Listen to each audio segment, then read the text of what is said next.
सभी को नमस्ते and very very good morning all of you and happy अवताराष्टमी। भगवान श्री कृष्ण का चार्ट हम डिस्कस कर रहे थे, ठीक है। तो मैंने आपको बताया था कि देखिए 9th हाउस में इनके मंगल बैठे हैं, उच्च के हैं, पावरफुल पोजीशन में है, ठीक है। इनका जो 10वां घर है उसमें 11 नंबर का राशि है, ठीक है। 12वां सॉरी जो 11वां घर है उसमें 12 नंबर का राशि है, केतु बैठा हुआ है, ठीक है। यहाँ पे सारे के सारे जो प्लेनेट हैं, 9 के 9 ग्रह हैं, वो अपने आप में पावरफुल पोजिशंस में हैं, ठीक है। वो है बात, अपने आप में एक यूनिक बात है। वो हर किसी को पोजीशन मिल ही नहीं सकती है, क्योंकि वो भगवान है। तो उन्होंने जो चीज़ें मतलब चीज़ों का जो भी निर्माण करा हुआ होगा अपने अकॉर्डिंग ग्रह स्थितियों को, मतलब इस ग्रह स्थिति में पैदा होना है, सॉरी अवतार लेना है, तो वो सब मतलब भगवान के हाथ में होती हैं वो सारी चीज़ें। नॉर्मल व्यक्ति का चार्ट नहीं है ये, ठीक है। ये भगवान का चार्ट है, तो वो उसी तरीके से काम करता है, ठीक है। लगन में आपको चंद्रमा मिल गया है, उच्च का मिल गया है, ठीक है। तो प्रभु लीलाएं कर रहे हैं, गोपियों के साथ लीलाएं कर रहे हैं, प्रेम और जो जितना भी रास है और वो सारी चीज़ें कर रहे हैं, ठीक है। भगवान आपके शिव आ रहे हैं, गोपी बन कर आ रहे हैं, भगवान गोपेश्वर महादेव बन के आ रहे हैं, ठीक है। माता पार्वती भी आ रही हैं, सब आ रहे हैं वहाँ पे। बड़े बड़े जो आपके देवगण हैं, आपके ब्रह्मा सरिके हैं, सब उनकी स्तुति कर रहे हैं, तो ठीक है। तो चंद्रमा लगन में मिल रहा है, ठीक है। प्रभु प्रेम की जो लीलाएं वो कर रहे हैं, ठीक है। उसके बाद में प्रभु जो रुक्मणी जी हैं उनका हरण कर रहे हैं, ठीक है। शादी कर रहे हैं, कैसे कर रहे हैं, भाग के कर रहे हैं, भगा के रथ पे लेके जा रहे हैं उनको, ठीक है। सातवें घर का स्वामी है वो मंगल है, वो 9th हाउस में बैठा है। और जो बृहस्पति है वो देखिए तीसरे घर में बैठा है, उच्च का होकर बैठा है। कोई भी सामाजिक जो रीति रिवाज है उनका पालन नहीं हो रहा है, ठीक है। और उस टाइम तो होता भी नहीं था ये सामाजिक रीति रिवाज, ये सब बात चला है। पहले कुछ भी नहीं होता था, ये सीधे स्वयंवर होते थे, गले में वरमाला डलती थी। आज पता नहीं कितना आडंबर फैला रखा है समाज में, उस पर तो खैर किसी और दिन चर्चा करेंगे, ठीक है। भगवान का तीसरे घर का बृहस्पति है, ठीक है। 4 नंबर राशि का उच्च का है, ठीक है। प्रभु ने कैसे शादी करी हैं, ठीक है। तो वो बताने की कोशिश कर रहा हूँ आपको कि कोई मतलब वो नहीं, सीधा वरमाला डल गई और प्रभु ने मतलब स्वीकार कर लिया उनको और वो प्रभु के हो गए, ठीक है। रुक्मणी जी को स्वीकार कर लिया, वो प्रभु की पहले से ही हैं, पर एक ऑफिशियली उनको स्वीकार कर लिया, गले में माला डाली और हो गए वो। इसी तरीके से 16,000 से विवाह करा, गले में माला डाल ली, विवाह हो गया, ठीक है। स्वयंवर विवाह ऐसे ही होते थे, ठीक है। ये तो पता नहीं कहाँ से आजकल आडंबर चला है, ये रीति रिवाज 50 तरीके के रीति रिवाज, ठीक है। तो धर्म में ये सब था नहीं कभी भी, समझ आ रही है आपको। ये सब चीज़ें कभी भी नहीं थी धर्म में, ये सब रीति रिवाज परंपराएं, ये सब समाज ने अपनी अपने हिसाब से चीज़ें शुरू करी हैं, अपने हिसाब से ये जो भी है वो शुरू करा है, एक मनोरंजन के तौर पे है वो सब कुछ, ठीक है।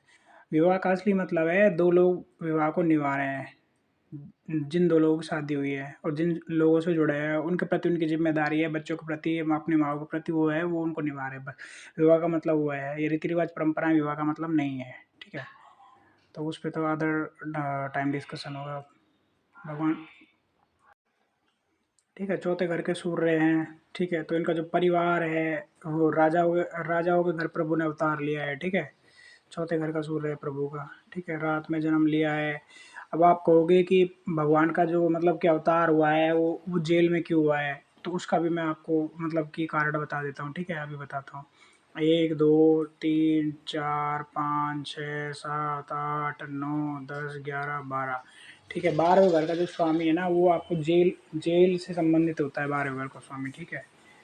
तो जो 12वें घर का जो स्वामी है वो आपका कौन है, मंगल। वो आप कहाँ बैठा है, आपके 9th हाउस में, यानी पिता के घर में। तो इनके जो पिता हैं वो उस टाइम जेल में हैं, ठीक है। पिता हैं वो उस टाइम जेल में हैं, ठीक है। और माँ भी है साथ में जेल में, ठीक है। तो वो है, समझ आ रही है आपको बात। तो वो, और फिर देखिए चंद्रमा से चौथे घर का जो स्वामी है वो कौन है, आपका सूर्य है। 1 2 3 4, ठीक है। चौथे घर का स्वामी, माँ भी जेल में है इनकी, ठीक है। माँ और पिता दोनों जेल में है, ठीक है।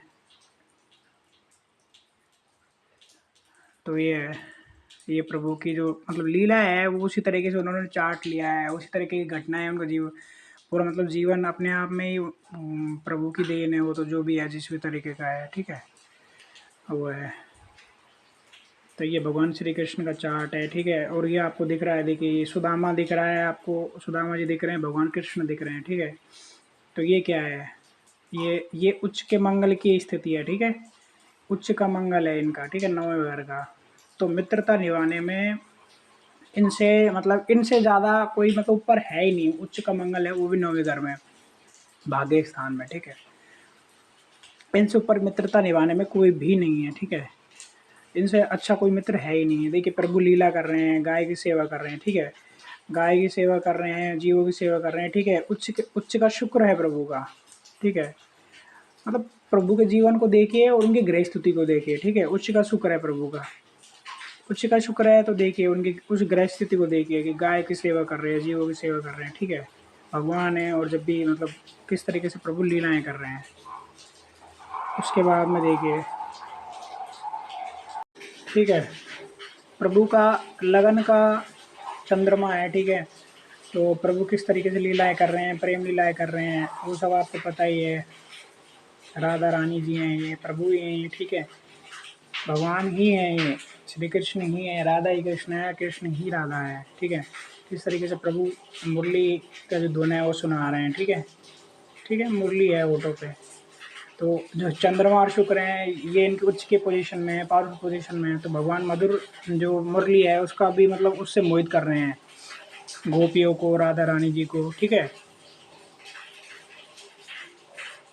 ठीक है। और वही कृष्ण है जो हरण कर रहे हैं, ठीक है, वही कृष्ण है जो रुक्मणी जी का हरण कर रहे हैं। क्योंकि 7वें घर का स्वामी है वो कौन है, मंगल है, ठीक है। और वो 9वें घर में बैठा है, ठीक है। सीधे तरीके से शादी नहीं होनी है। स्वयंवर में मतलब गले में माला डाल दी, उस टाइम स्वयंवर होते थे, गले में माला डलती थी, शांतिपूर्ण तरीके से विवाह होते थे। तो हरण कर रहे हैं, अलग ही तरीके से विवाह हो रहा है, ठीक है। 9वें घर के आपके उच्च के मंगल, ठीक है। भगवान गीता का उपदेश दे रहे हैं, ठीक है, आरंभ हो प्रचंड, ठीक है, युद्ध लड़ रहे हैं प्रभु, ठीक है। 5वें घर का राहु है, उच्च के बुद्धि के साथ में है, ठीक है।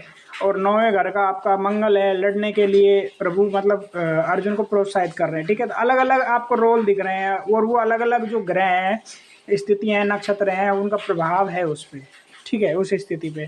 तो उस तरीके से वो चार्ट है आपको जो चार्ट में जो दिख रहा है ना वो सारा का सारा उस तरीके से है, ठीक है। फिर सुदामा है, सुदामा के देखिए चरण धो रहे हैं, ठीक है, इनके खुद के चरणों से गंगा माँ निकली हैं, वो देखिए सुदामा जी के चरण धो रहे हैं, मित्र के चरण धो रहे हैं। तो अपने आप में एक यूनिकनेस है, भगवान का चार्ट है, ठीक है। तो इस तरीके से मतलब मैं आपको बताने की कोशिश कर रहा हूँ कि भगवान जो कृष्ण है उनका जो चार्ट है वो एक्स्ट्रा ऑर्डिनरी चार्ट है, ठीक है, मतलब दुर्लभ है, ये स्थिति आपको मिलना दुर्लभ है, ठीक है।